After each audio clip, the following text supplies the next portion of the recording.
When I was very, very little, my family was actually asked to not attend a church any longer because we were unable to tithe. We were at a point where we were, food stamps, food shelf, barely keeping the lights on, and just couldn't do it.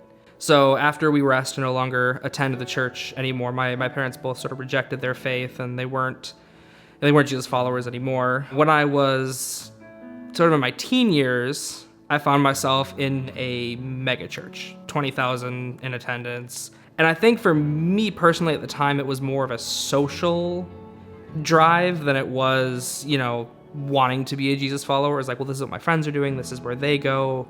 That church broke up. I, sort of went down some different paths and tried following some different things that, there was some worldly influence there. What was profound for me is that despite trying to be quote unquote devout to some of these other things, there was never any feeling, any reciprocation, any knowledge to me that I was doing anything. And that was such a stark difference. When I did say yes to Jesus again and started coming to faith, is you felt it immediately. So how I heard about faith is kind of actually a compound thing. I knew that if I was going to join a church, I wanted it to be very we preach the word as written. And it was actually through a coworker of mine, funnily enough, who started talking to me about Jesus on our weekly check-ins. What is supposed to be a half an hour meeting would turn into 3+ hour conversations. It got me thinking, and I had kind of been feeling, that tug already when he started talking, so everything kind of just came together. Convinced my wife, I'm like, hey, let's go check out a Christmas Eve service. We hadn't been to church the whole time we've been married. Let's see what happens. If nothing, if we're not into it, if it doesn't feel right, we won't go back. It's Christmas Eve. My wife was in tears by the end of the worship set, and we, listened to the message, and this sort of aligns with what my morals and values would be, with where I was at that time.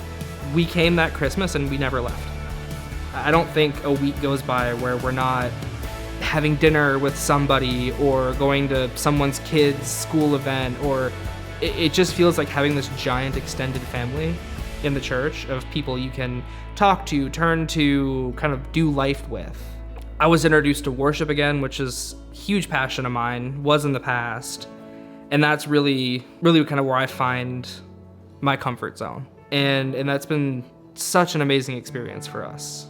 One of the things that's so amazing about faith is that when someone new comes in, the church really makes a huge effort to sort of wrap their arms around them, get to know who they are, make sure they feel welcomed. It's a huge point of emphasis that I experienced as somebody from the outside. The thing that I would say to the congregation, given the chance, is I would say thank you to everybody. I've found guidance, I've found friendship, I've found leadership amongst the different people in our church. The church is my family.